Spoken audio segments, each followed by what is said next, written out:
Hello and welcome to the launch of Prescribe-arts. My name is Vivienne Parry. I'm a writer and a broadcaster, and I specialise in health and medicine. And I'm so thrilled to be with you today. I know we've got lots of social prescribers, lots of arts organisations. Thank you so much for being with us.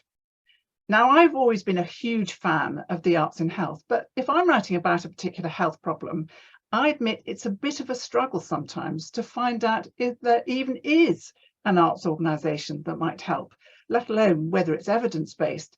So I really applaud the way that Aesop has stepped into the breach and come up with a Prescribe-arts website. It's going to make life much easier for journalists like me, and that means giving you a much greater awareness through the public that we speak to. But more importantly, it's going to make life a bit simpler for all the many social prescribers that I know are with us today. And of course, make all the difference for patients. Over the next hour, our speakers are going to take you through the background to the site and its purpose, and most importantly of all, show you how it works.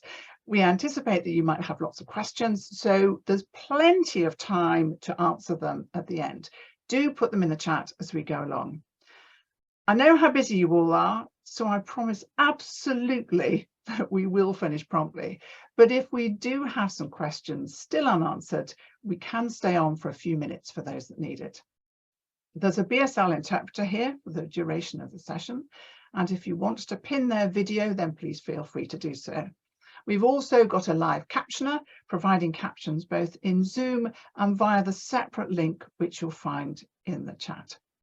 It's an arts launch, so of course we've got some arts treats for you. The opportunity to hear from two of the organisations featured on the Prescribe-arts site, The Reader and The Art of Listening. And if you want to tweet about this, and I do hope you will, it's #Prescribe-arts.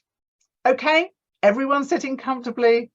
Then let's begin. We're going to start with Tim Yoss, who's CEO and founder of Aesop. Tim, tell us what Aesop is and why you felt that there was a need for the Prescribe-arts site. So Aesop is all about using the power of the arts to help solve society's big challenges. And our starting point is that we all have an artistic life. The track that makes you want to get up and dance, the poem that feels it's speaking directly to you, and those big communal artistic occasions like Glastonbury, which stay with you forever. It's powerful stuff. And Aesop began with challenges for the NHS, and we spotted some gaps. One of them was the lack of big events to wow health professionals, showing them the best of arts for health programs. We worked with Dr. Michael Dixon, one of social prescribing's pioneers. Both events featured 24 leading arts programs. They sold out. We had the Secretary of State for Health there and the chairs of Arts Council England and NHS England. They were great occasions. And then we wondered how to capitalize on this success. We put ourselves in a GP's shoes. Their likely questions were, that program which I really liked, is it available in my area? If not, is there an online version? What is available in my area? And how do I keep up to date when many arts programs are time limited? And so the germ of an idea, an online platform connecting health professionals with accessible, up-to-the-minute information on arts and health programs. We needed health partners. Two key friends of Aesop are talking to you today, Professor Kevin Fenton and James Sanderson. We've worked with the National Academy for Social Prescribing, and a group of social prescribing link workers have helped ensure that we meet their needs and that using Prescribe-arts is easy and enjoyable. We also needed arts partners, and it's a big pleasure to thank Live Music Now, Sing to Beat, and the Reader organisation. And we needed funders. We're immensely grateful to the National Lottery Community Fund, Peter Sowerby Foundation, and Oak Foundation. With all that help, we've cracked on, developing the site, live testing, recruiting arts organisations, over 70 so far. The site will continue to grow. It will be supported by a regular newsletter, maps will be added, and so on. The most important thing now is that it is well used. More arts organisations joining so that the site offers an even richer artistic feast, and more health professionals so that Prescribe-arts benefits many more patients. So I end with 3 messages for you. Please use it. Please tell us how we can make it even better. And please spread the word. That would be great. Thank you. It's sounding terrific already.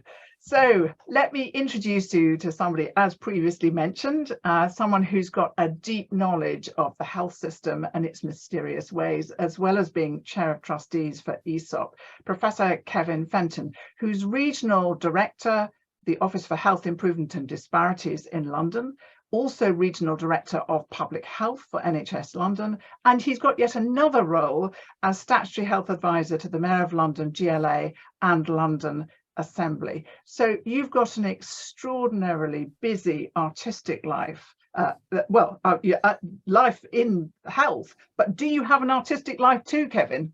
I do, Vivienne, and hello everyone. It's such a pleasure to be here with you this afternoon, and what a wonderful occasion it is to celebrate the launch of Prescribe-arts.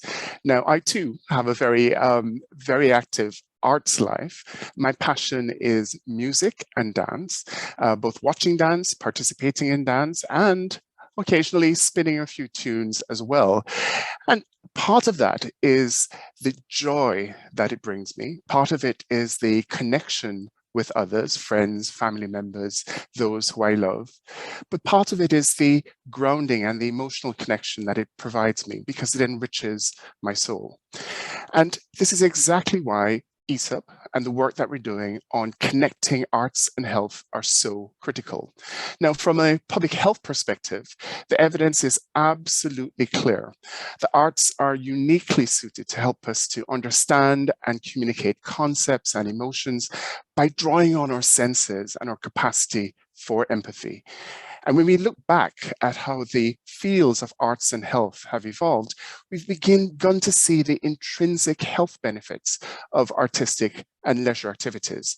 So for example, we know that art can help us to emotionally navigate the journey of battling a terrible illness or injury. It helps us to process difficult times and difficult emotions, especially in emergencies and challenging events. We know that the creation and enjoyment of arts helps us to promote holistic wellness and can be a motivating factor in recovery as well. Third, we know that the arts in healthcare delivery has been shown to support positive clinical outcomes for patients while supporting other stakeholders, including healthcare providers, patients, loved ones, and the wider community. And we now know that the benefits of integrating the arts and health are seen across several markers, whether health promotion, the management of health conditions, illnesses, and disease prevention. So the time is now right for Prescribe-arts because it brings together our worlds in health, arts and health, and social prescribing by creating this new online platform that organizes and offers programs with a health and well-being outcome. We know that this is likely to be the only national platform offering this service, and we hope that it will be a significant part of the armamentarium used by social prescribers to understand what programs are available, how to connect with those programs, and how to maximize the utility and impact of these arts and health programs. Although the website is itself in its infancy, it currently features more than 50 organizations and more than 70 programs across the country, predominantly in England. But we hope that through your participation today and through your engagement, we will work together to continue to grow the platform. So, in closing, this is truly a fantastic time and a wonderful opportunity for us to celebrate and recognize the important contributions that social prescribing is making to health, well-being, and improving the resilience of our communities. And it's wonderful to be able to connect arts and health programs more firmly to social prescribers. And my hope is that as you listen to the presentations today and as you use the platform, you will take away perhaps 3 key things from us in Aesop. The first is our value that everyone should have an artistic life. And second, the fact that participation in arts and health programs can and is transformational with proven health outcomes. And finally, you'll see the value of this website to your own practice and day-to-day work and lives. Thanks, Vivienne. You're always inspiring, Kevin, always. Thank you so much. Now, I know with that build-up that you're all going to be super excited to find out how the Prescribe-arts site actually works. So Dalia Halpen-Matthews, who's head of business development and marketing at Aesop, is going to take us through it. Now, I know from years of live television that technical gremlins never attack during rehearsals, only when you do it live, but she has got technological belt and braces on standby. So we're going to hope it's work like a dream. Dalia, over to you. Thank you, Vivienne. I appreciate that. And anyone who knows me will know that IT is in fact not my strongest point. So this just goes to show, hopefully, how fantastic and easy to use our website is. So I'm going to share the screen with you, and hopefully you can all see that now. Welcome to the Prescribe-arts website. If ever you are in any part of the site and you want to get back to the home, just click the Prescribe-arts logo in the top left-hand corner, and that will always bring you back to this particular place. So I'm going to give you a whistle-stop tour. Hopefully you will be able to catch my meaning as I go through, because we're very tight on time, I know. But hopefully that will show you how to use the site and how to register, any other questions, I'm sure you'll come back to us. So first of all, to get into the programs, you can either go into it through these boxes here in the front, or you can just go into the programs box. Or you can even do a combination. So this brings you through by clicking the programs box. Initially, it will come up with all of the different activities that are currently open. But let's say you want to narrow it down to a particular area.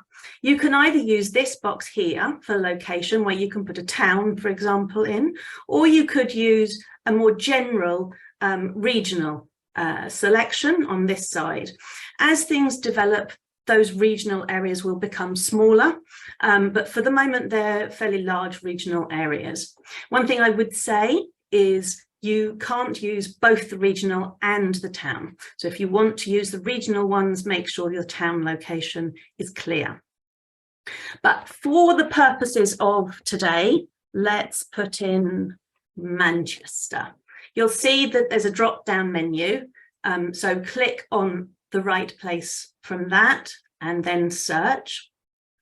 And there we go. So we're down to 21 programs that are available in the Manchester area.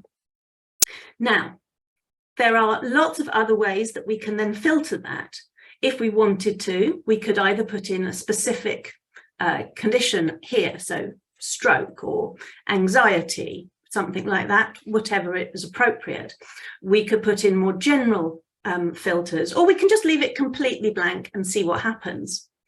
We can also filter it by the activity. So if, for example, your client as a social prescriber has said they're interested in music and drama, for example, let's click those, and that will help us find the right activity. You can also put in the days of the week that they're available. You can put in the radius from the town. You can put in a price variation. The majority of activities are free, but there are some where there is a payment due. And again, if you want it to be purely online and not in person, you just click here. So apply filters. and now we're down to 7. So we've got 7 programs in Manchester or in the Manchester area that are around drama or music. And well, let's pick String of Hearts. That's on the top here. That sounds interesting. Music making sessions for older adults. So it's great for feeling connected. It's a music program. There's information about the program here. This is where it is. This is the contact information, and that's a free activity. Now, if you were signed in as a social prescriber, you would also have an opportunity to favourite that, and you would have buttons to be able to go straight through to the email and the phone number. So that just makes it a little bit easier. Now, one thing I wanted to show you is that when you in this area, it will open a new window for every time you click in to have a look at that program. That's a great thing because it means it's there for you to go back to look at later, but it also means you don't have to go through that search engine all over again. It's all your search things are still here from before. So how do we sign up? We click the sign up button on the top right hand corner, and that will show you there are 3 different kinds of memberships, if you like, for the site. Participants are welcome to come straight to this, and they don't need any kind of login at all. It does mean that they won't be able to favourite items, but apart from that, they can use the site in exactly the way that we've just looked at. So that's a great way for people to be able to go straight in. If you're a social prescriber, we just click in there, fill in the form, fairly easy, and click submit. Really important thing at this point is to look out for a WordPress email. So once you've clicked submit, the lovely Sharon will be looking at all of the submissions, and she will say, okay, that's fantastic. And she will then get the WordPress email sent out to you so that you can set your sign up, your password, and you're in and can start looking properly. Now, here's one I made earlier. I always wanted to say that. And so as a signed in social prescriber, this is what it would look like. Here is your profile. You can change it yourself if you would like to, but only yourself and Aesop will be able to see your profile as a social prescriber. And if you have saved anything already, here we go. There's a few things that I've saved already, and we can just pick in, and actually look, there we have String of Hearts again that we looked at before.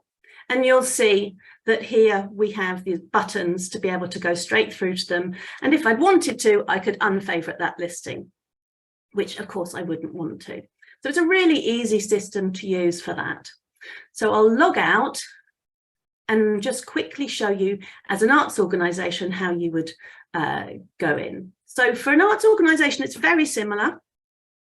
It's the sign up, few more questions than as a social prescriber, because we want to make sure that we get everything right for these programs and for the organisation. So initially it's the organisation that you're enrolling.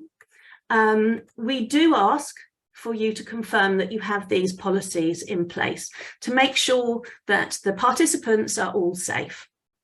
So once you've done all of that, you click submit. Again, Sharon will have a look, and the WordPress email will come to you. Look out for that, click through, and then your organisation is all set up and ready to go. And you can then put in your own activities, so you can register as many programs as you have or you think are appropriate. What I would say here is please be as specific as possible with those programs to make sure that people can really find your activities. You can add programs, you can edit programs, you can hide programs, that's all up to you, but it is obviously a curated program. So if there is anything where we have any questions, Sharon will be watching and she will be in touch with you just to check something. So next thing, contacts. Up here again, almost in the top right, If you have any questions, if it's to do with a particular activity, we would obviously recommend that you go straight to the organisation providing it initially. But if not, then please do give us a shout on this form. And, you know, it's a new system. It's always possible there's going to be a glitch or a bug. I hope not, but if there is, do let us know. But equally, as Tim said, if you have any suggestions, if you can think of a new search tag that would make it work better, anything like that, do let us know. So the last thing I'm going to show you is some stories. Stories really demonstrate how powerful the arts are in the health setting. And there are more going to be coming all the time. There's some great stories here already, but you have stories too, and we would love to hear those. So please feel free to click on share your story and just let us know, whether it's as a participant, as a social prescriber, or as an organisation. We'd really, really love to hear those stories and hopefully put some of them up there. So that's your whistle-top tour, and we've just been looking at stories. I believe the reader's got a great one for us now, and we will be going to that any second now. Thank you, Dalia. That was great, and it's already looking fabulous, and it worked, So if you've got questions, do please put them in the chat, because we'll come to them later. I mean, I've got one, for instance, about being kept up to date and, you know, all of those kind of things, but I'm sure you've got questions too. So as promised, we are going to have one of our treats now, and it's the reader. And could I introduce you to Helen Wilson, who's head of shared reading programs at the Reader, to take us through it. Thank you so much, Vivienne. It's lovely to be here. Hello, everyone. Great to see you all. The Reader is a national arts and health organisation which brings great writing and people together for profound moments of connection, and through this, improved well-being. We call this shared reading and have groups across the country, as well as a growing international body of work. It's a simple practice with surprising results.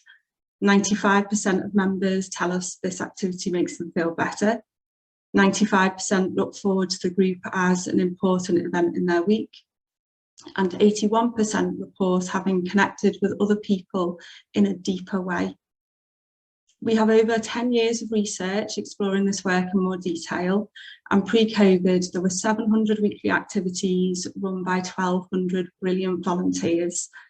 Numbers that, though they took a bit of a hit in the pandemic, of course, we're rebuilding all the time, with shared reading happening in every setting you can think of. Our success, of course, relies, though, on well-functioning links in communities, between services, and from well-trusted people. And in 2020, we explored the place of the voluntary sector in supporting social prescribing. You can read the findings at www.thereader.org.uk. But a great example of this way of working is our guest today, Georgia Bate, a former link worker based in Bristol, who is going to tell us how platforms such as the portal can make a real difference in people's lives. So thank you so much for being here too, Georgia.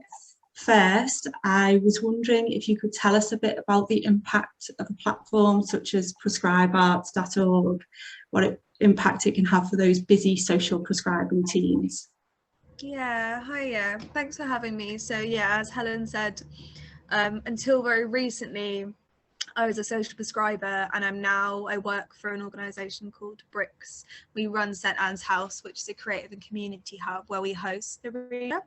So yeah, as you'll know, if you're doing social prescribing, there's always more people that will benefit from the service. There's a lot of people to see, but you want to give people dedicated time to kind of listen and really respond to what they want to, what they think might help. So having a kind of shared tool that we can access, but also people that we're seeing can access, is really exciting. and it means that you're not missing out on those things that actually could make a huge difference to somebody. So it's a technical thing, but actually the real impact that link, you know, on that, being able to see that thing on that site at that time when you put that thing into the search bar, is amazing. So yeah, so being able to listen to someone and hear what it is that they are interested in and then respond to that is really crucial, and being able to find that information in a really clear way made a huge difference to me when that happened, rather than, you know, going around in my emails saying, oh, I think there was this thing and maybe it was dancing, but I can't remember, and then you know, maybe you've lost them in that time. So yeah, I think it's a really exciting prospect, and people will have confidence in that information as well if you can give it to them really clearly, and it's up to date and it's at your fingertips. So yeah, that's really vital. That's lovely, thanks Georgia. Yes, absolutely. I remember from that report I mentioned what people wanted. It was quite simple really. They were just like, what's on, how do I get there, can I take someone? So yeah, lovely to hear really, you know, live examples of how that's worked really well and how this platform can help with exactly those things. And then of course, like we're all interested in, what's the impact that you've seen for the people who social prescribing teams are working with and for? Yeah, so that's the thing, you know, there's this real person impact of engaging with these arts activities that are tailored to an individual's interests. So, you know, I think I'd mentioned to you before, Helen, that I'd had things like somebody who was from another country. She was from Taiwan, and English wasn't her first language. There was a lot of different things that were impacting her life, but you know, that she couldn't change in that moment. But she did mention to me that she had a real love of dance and movement. And because at that time there was lucky enough to be a movement for wellbeing program that I knew about, that the timing's right, that I could link her into, that was really clear information, she was able to be part of that and connect with other people through that language of dance, which removed that language barrier. And then she, you know, made friends through that context, began to grow a support system, and that helped her manage those other things that were impacting on her. But it felt at the time that it was just quite lucky that I had that information, that maybe someone had passed it on to me that day. But without that link, all those other things wouldn't have emerged for her. So yeah, it can, and it does make a huge difference. I'm sure lots of people here will have seen similar things happen. I bet. What a beautiful example as well. Made me think of everything that Kevin was saying, you know, in that language of dance, as you put it, and finding ways, you know, whatever the odds of communicating what's really important between us. I think that's something we see in the groups that we run, because everything's read aloud. We can navigate, you know, difficulties or lack of confidence around literacy or engaging with literature. Yeah, that other language that we sort of already have, but you know, these things give us access to. Wonderful. And the thought of everything being in one place, it's just an absolute joy, isn't it? All that available. Yeah, if I went back to social prescribing and I could access something like this, I'd feel a lot of relief. That'd be great. Yeah, on it in a heartbeat. Yeah. Super. Well, thank you so much, Georgia. Nothing like hearing those real life stories. And we've got another one here, and it's from one of the people who benefited from these joined up ways of working, who came along to a shared reading group after a recommendation from the social prescribing team she was working with. So I believe that will be up shortly.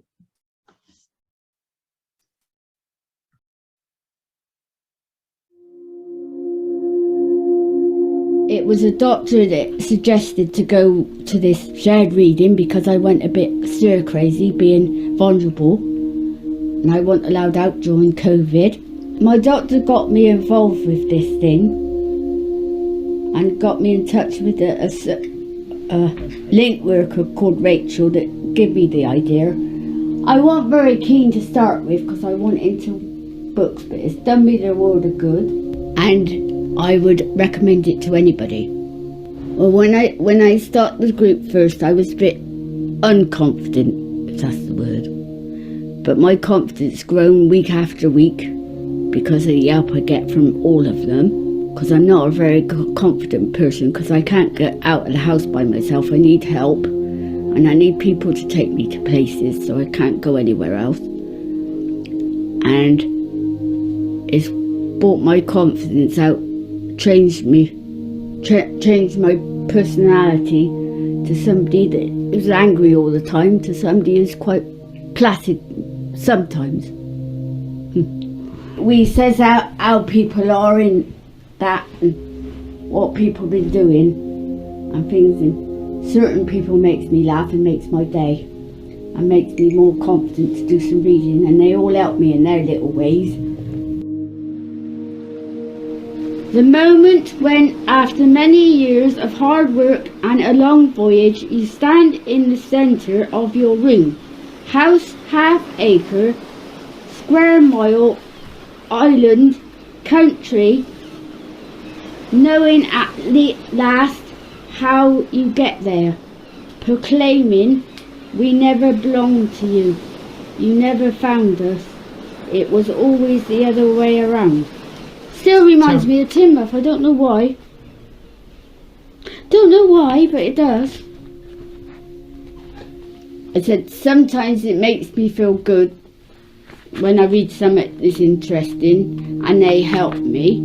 But you know, I like how people read, because my dad, I was a daddy's girl, used to read to me, but he used to do voices and things to bring the book alive. That's what she does. I was a bit uncomfortable when I first started because I was unsure about things because of my nerves, but they made me feel comfortable and welcome, and they did help me, especially Gabby and Tina. I would recommend it to people. It's changed me as a person, made me more confident. I go among trees and sit still. All my stirrings becomes quiet around me like circles on water. My tasks lie in their places where I left them asleep like cattle. I said, if anybody wants to have a go, because I didn't think I'd like it, but it's worth trying. It's changed my life.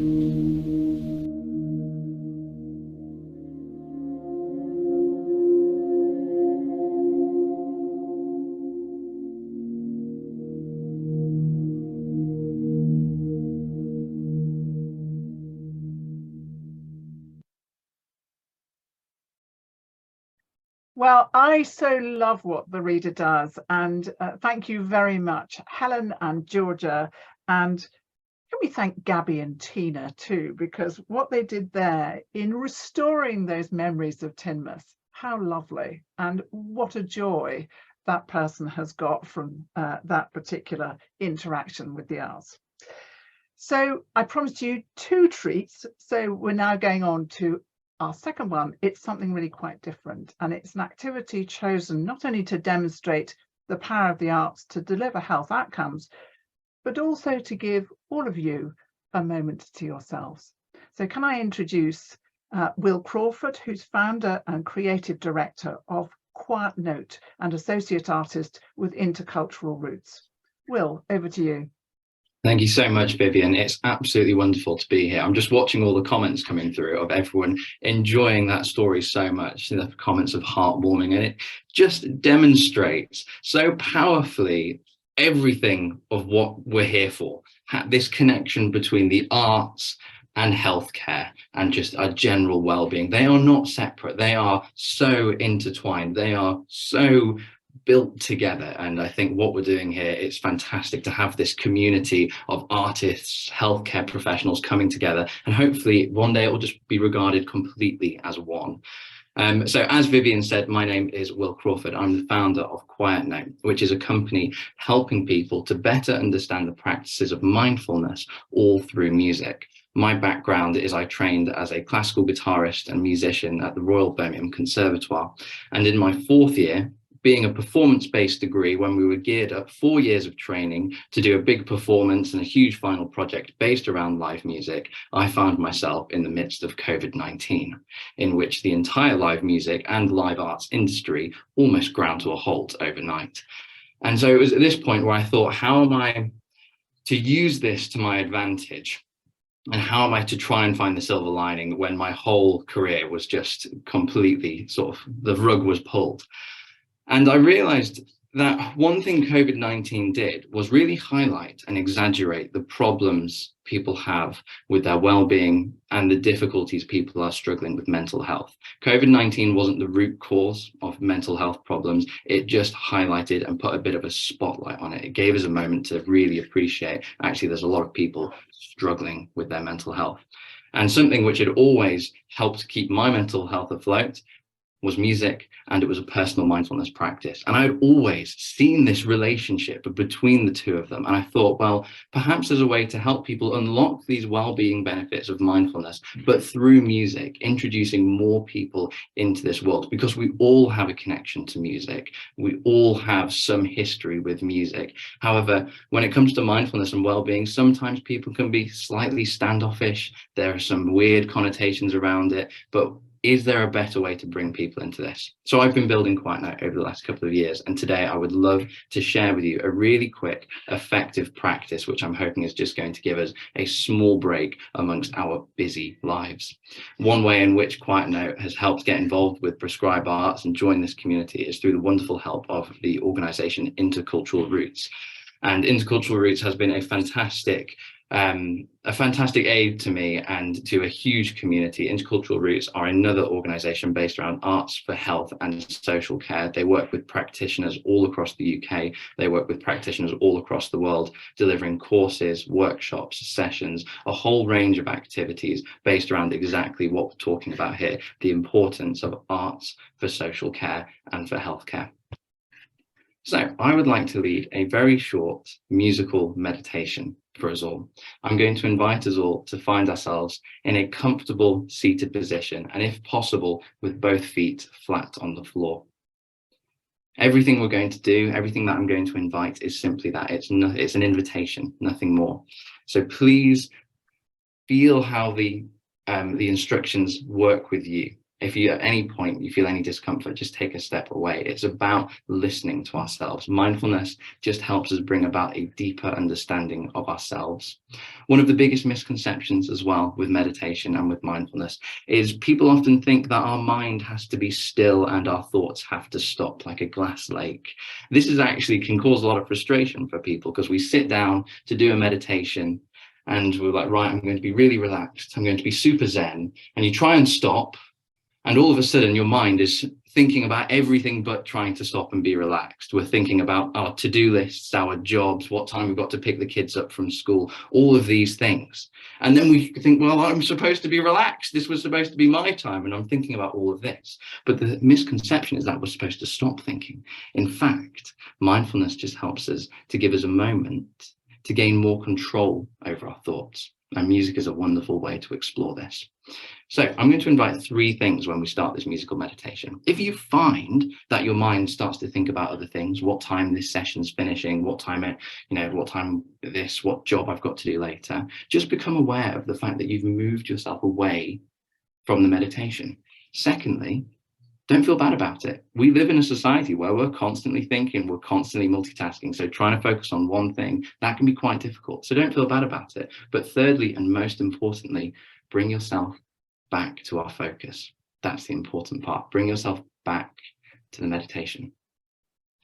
So finding our feet comfortably on the floor and sitting with a strong posture that's comfortable for you.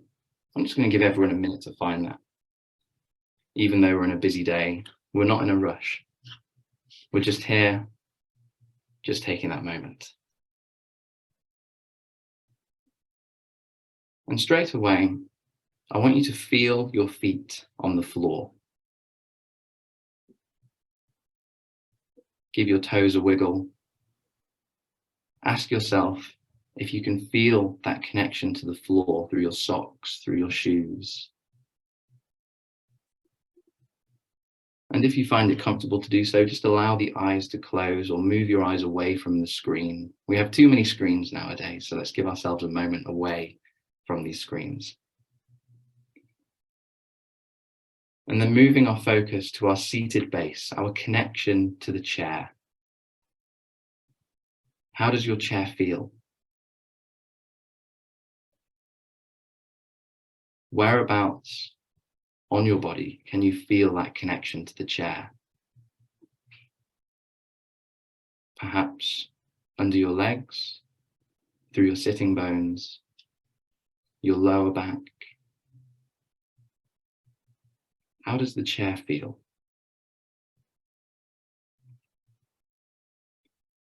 Moving our attention up our spine into our shoulders, and just becoming aware of any tension, any stress that we may be holding in our shoulders. Perhaps inviting a shrug, a small circle. We're not trying to achieve anything here. There's no right or wrong way to do what I'm saying. It's just a moment, just to become aware, to feel our body. And then moving our attention to our jaw, often a place we can secretly store tension, just allowing the jaw to relax, the cheeks to feel heavy, and the forehead to feel wide. Allowing any tension, noticing any stress held in our face muscles. I'm now going to invite you to take your hands to your stomach. And as I'm sure some of you know, when we breathe in, our diaphragm pushes down, expanding our belly. And as we breathe out, the diaphragm retracts, allowing the belly to drop. And I just want you to take a moment to feel that rise and fall. Notice how I'm not asking you to change or alter the way you're breathing, just simply to become aware of it, feeling that movement. And now I'm going to add in that musical twist, which is on the out breath, I'm just going to invite you to hum a really quiet and gentle note. The pitch, the type of note, that's all up to you. But just allow some sound very gently to come with that out breath. Allow the note to last as long as the out breath. And when you get to that end of that breath, breathe in and just start again. Listen to the sounds, feel the vibrations. And we're just going to stay here, feeling these notes just for 1 minute.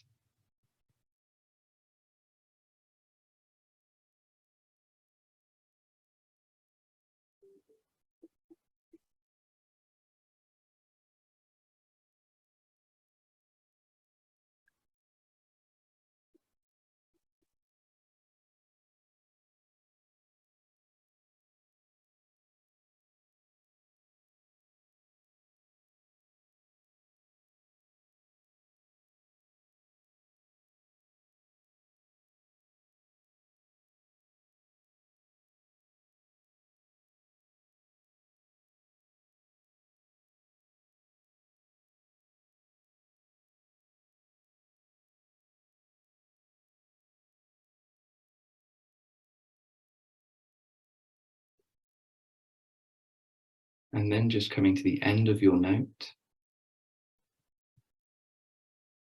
just checking in by asking yourself the question, how am I feeling right now? And we're not going to share that answer, so this is an opportunity to be open and honest with yourself. And then bringing yourself slowly back into the Zoom. I'd like to say a huge thank you to everyone today, especially Prescribe-arts. It's been wonderful to present today, and I would love to stay in touch. I'll pop my details in the chat in a moment. But I think what Prescribe-arts is doing can be summed up by the word community. And I think let's continue to work to build this community, because this is a really important mission. Thank you so much. Well, wasn't that a lovely thing in a really busy day? Thanks so much, Will. It was really appreciated. Now, we particularly wanted to bring you the perspective of someone in the NHS who has a good understanding of the needs of social care, the needs of social prescribers, the power of the arts to deliver health outcomes, and the importance and power of collaboration and communities, which, as Will has just suggested, is absolutely part of the Prescribe-arts ethos. So we're absolutely thrilled to have as our keynote speaker James Sanderson, who's Director of Community Health Services for NHS England, but also, as many of you will know, the former CEO of the National Academy of Social Prescribing. James, I know that you've got a background as a performing arts graduate, so how important is artistic life to you? Thank you very much, Vivienne. It's an absolute delight to be here this afternoon. Good afternoon to everybody, and what wonderful presentations we've just heard. So the arts have always been part of my life, and you know, graduating in dance and drama and seeing the value of the arts to the people and communities I worked with at the time when I was working in that field was just transformative. That was a long time ago, and it's a joy now to have a role that also has the opportunity to embrace the arts alongside health and well-being. What we're seeing, I think, at the moment is a massive revolution, the step towards the arts being incorporated as a true way of us staying well and embracing it alongside medicine and within the health service.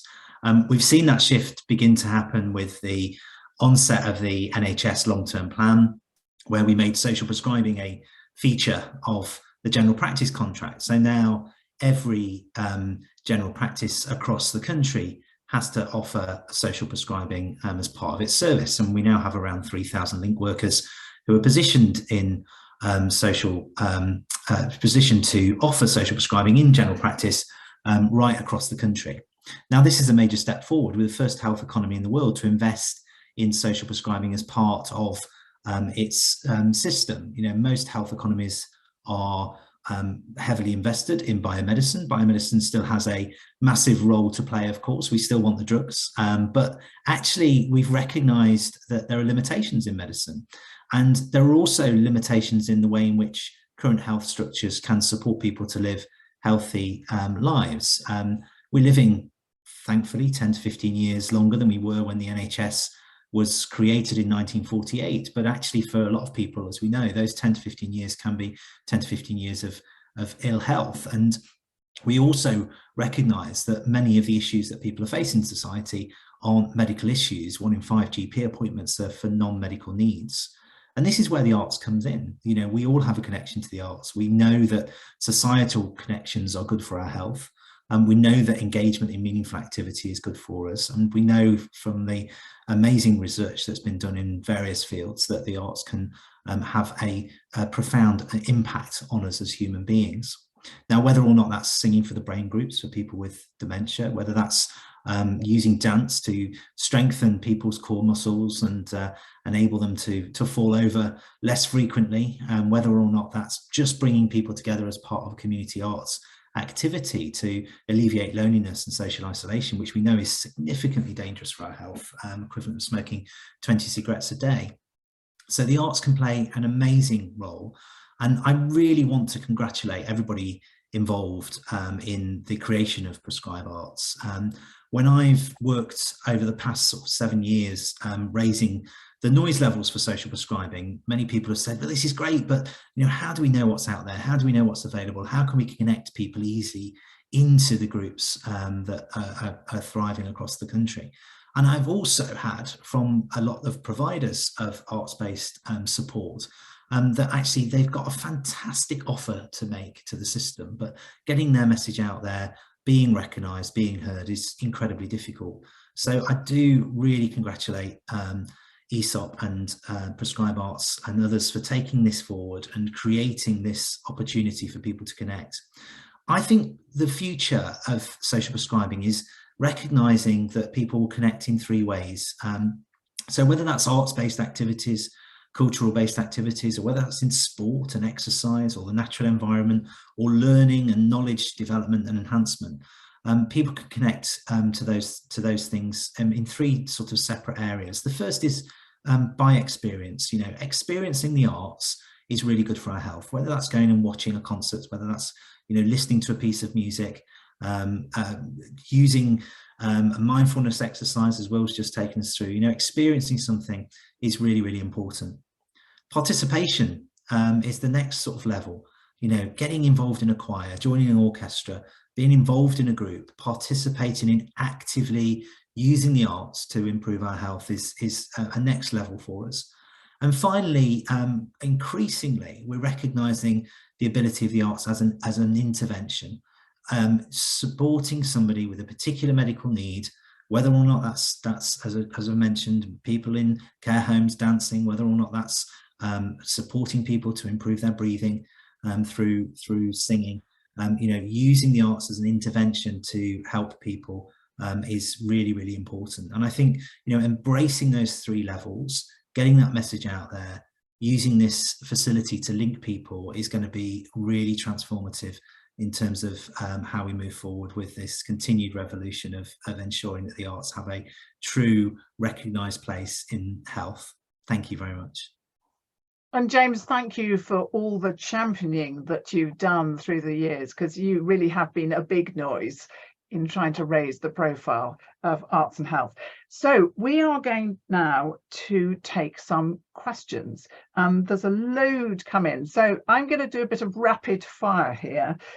So first of all, what about Scotland? Does this include Scotland? Dalia, and I'm going to say Wales and Northern Ireland. Yes, absolutely. I don't believe we have any things signed up in Scotland yet, but I see no reason why we shouldn't. It's the whole of the United Kingdom. Fab. Okay, another question that was one I had as well, and a lot of other people have mentioned it too. What about this question of updating? Because one of the things that's really frustrating is to go to a site, think that is just what I want, and actually you discover that it's been shut for 3 years. It is a curated site, so Sharon will be keeping on top of that. Now, it is a new system, and occasionally, as I said, there might be a glitch and something is up that perhaps has the wrong date on it, but that's why it's great to be able to contact the organisation directly or to contact us and we can deal with it. It shouldn't ever happen that moving forward that is the case, but again, let us know if there is something. And yeah, it's not a dead site that many forums are. It's very much a living one. So maybe a button for tell us if there's a problem with contacting this organisation, because that would be really helpful to know if they can't get in touch with somebody. What about quality assurance? Again, that's something that's come up quite a lot. Sharon really ought to answer this because she's going to be the one who is dealing with that. But unless she appears, what I will say is that we do have our criteria of what would be acceptable and what is not acceptable, and obviously it being the arts, there are a lot of different ways of answering that, but if there is ever any question about whether something is appropriate or whether there is a quality issue, we will be speaking to the organisation concerned, and we will, if necessary, have a panel to discuss a particular programme.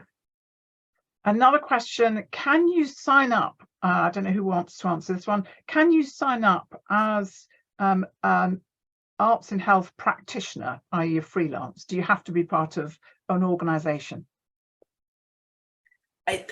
Interesting. That was one we were talking about. And if you are an arts and health practitioner, so you run programmes, but you are just a lone trader, for example, you know, you're on your own. So long as you can fill in those assurances on the policies and the safeguarding, then there is no reason why you should not be acceptable on the site. Terrific. This is a question, I think, for Tim. Somebody called Anna saying, are you going to promote this to GPs, but also are you going to promote to nursing, hospice and palliative care, which is probably where there are a lot of people who would find arts helpful? Absolutely. It's it's the idea is that we want these wonderful arts programs to be made available to anybody who could benefit. And so this is not just the NHS, it can be hospices, it can be care homes, and indeed actually in the community. There could be an Age UK that is interested in having an arts program, and we would want to make it available to them as well. And don't go anywhere, because I've got another question for you. And this question is there any opportunity to link the providers, to link to the provider to see what good looks like in practice and support to develop? Sorry, let me read that again, because I read the commas in all the wrong places. Yeah, is there any opportunity to link the provider to see what good looks like in practice and support to develop and ensure it's delivered well in practice, like the Charities Excellent framework? And sorry, Sarah, for mangling that question so badly. So, I mean, I'll be honest, we're at quite an early stage about this, but the idea is certainly, I mean, now that we've got 70 arts organizations in this early stage, the whole idea is we get many more arts organizations involved. And I think an important part of this is peer learning. And if there are ways in which we can then kind of, through that process of mutual support and advice and learning from each other, we can actually lay down some quality principles, I think that would be absolutely great. Not for now. I think an early stage is, I mean, these 70 arts organizations, they haven't met each other. And one of our early ideas is that we would actually provide a way in which we can all get together and begin to learn from each other's practice and feel as though we're part of back to what Will said, part of a community. I've got another question here, which is about funding. So how long is the funding for this site carrying on? Because sometimes these kind of things have come up, the funding goes, and then they all disappear again. The idea is that, I mean, we let me put it this way. In order to get as far as we've got, not just Prescribe-arts, but Aesop overall, we've obviously had to do fundraising. We have a good record of it. And yes, the whole idea is that this is a permanent facility that is supporting all these new connections between arts and health. That said, thinking ahead, there may be certain services which either Aesop or others want to, looks as though we could develop, which actually are worth being paid for, then there may be an earned income stream to be added to it. But at this stage, it's very much, it's fundraising based. There's another question, which maybe I think one for Sharon. How can this collaborate with regional networks, which already hold so much of this information, sometimes at a neighbourhood level, to avoid duplication? Did you want me to answer that one? Yeah, either Sharon, yes. Sorry, I was on mute. I can answer. Oh, that pesky mute button. I think there's a space for us to work together with regional networks and to make sure that information is shared as well as it can be between us. And I'm very happy to talk to people that have already mentioned that in the chat. Dalia, I don't know if you want to say anything else about that. Yeah, no, I have already had some early conversations with some platforms or people who are running platforms. The difficulty is that they are not connected themselves, and they will have very disparate rules and the way they work, which doesn't make it easy, I have to say. One of the things that we might be able to do, and certainly that we've started looking at, is to see whether we can make sure at the very least that those local or regional platforms that have got arts activities on, that those arts activities are also on Prescribe-arts, so that nobody is going to miss them if they go to one site rather than another. But it's an issue for many major national charities, actually. So we've got an interesting question all the way from the US. So thank you for joining us. It's rather early in the morning in the States. What have you learned to be the best way to find healthcare practitioners who are interested in arts and in health programs? There's a $64 million question, that. Tim, would you take that one? I'll have a go. So I think one of the important things that Aesop has done is find friends in the healthcare sector who can help us with this. So we've been benefited today from Kevin's contribution and James's contribution. These sorts of things of how do we reach into what, let's be honest, is a complex system like the health system. It's to have friends who can help us. We have also board members who are able to do this. And I would just add a personal note, which is it has been one of the great pleasures. I mean, I have an arts background, but one of the great pleasures of this job is the friends that I've made in the health system. I have an enormous admiration for what they do.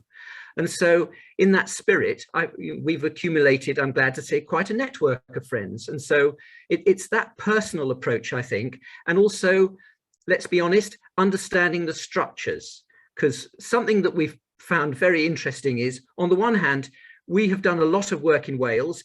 Wales has not gone through a restructure, and we have found it much easier to navigate in Wales. I'm glad to say that the restructure with the development of integrated care systems is settling down now, and it will get easier again. But I think those are the two things. Have your personal networks and understand the structure of the health system, and those structures, I'm afraid, tend to be quite changeable, shall we say. There you are, Prescribe-arts already going global. So we have come to the end of our time. I said we would close promptly. So if you have to go now, then it's been a delight having you here with us. Thank you so much. And the big message is share, sign up. And do make sure that you tell everybody about the site. And if you want to stay on, and because you've got a couple of questions that you want answered, do please stay.